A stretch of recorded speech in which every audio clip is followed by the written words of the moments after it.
아까 잠깐 말씀드렸던 경찰 비대화를 어떻게 할 거냐에 대한 대안으로 첫 번째가 중대범죄수사청을 만든다. 조직법을 먼저 말씀드리는 겁니다. 중대범죄수사청을 만든다와 그다음에 국가수사위원회라는 걸 두어서 경찰 그리고 수사기관의 비대화 혹은 수사기관의 잘못된 수사 이런 것들을 견제하자는 겁니다.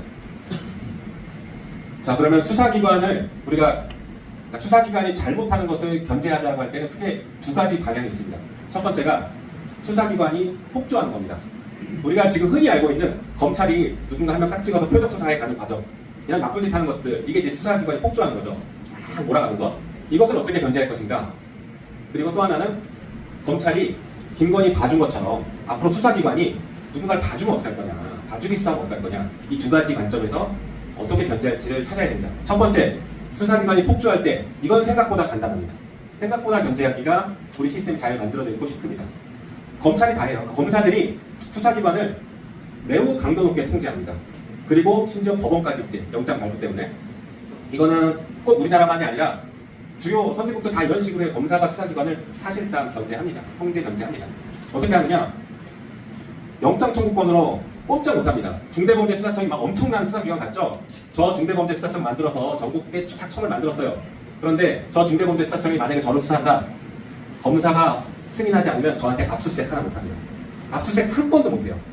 그 정도로 검사가 지금도 수사기소 분리시켜도 막강한 권한을 갖고 있습니다. 그래서 수사기관이 누군가를 표적을 삼아서 주변 먼지털이하면서 수사에 들어가는 것은 검사가 똑바로만 하면 다 나가립니다.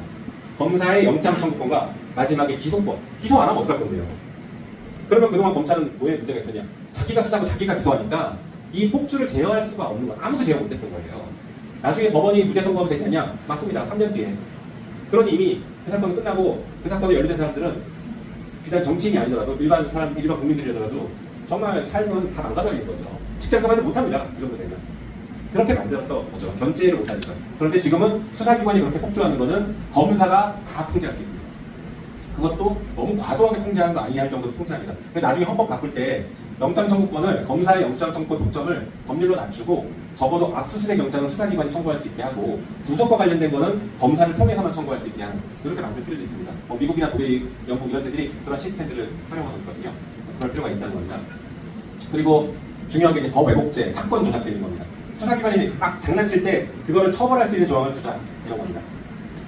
그 다음에 나머지는 원래 지금 있는 제도들을 계속 잘 유지해서 활용하는 겁니다.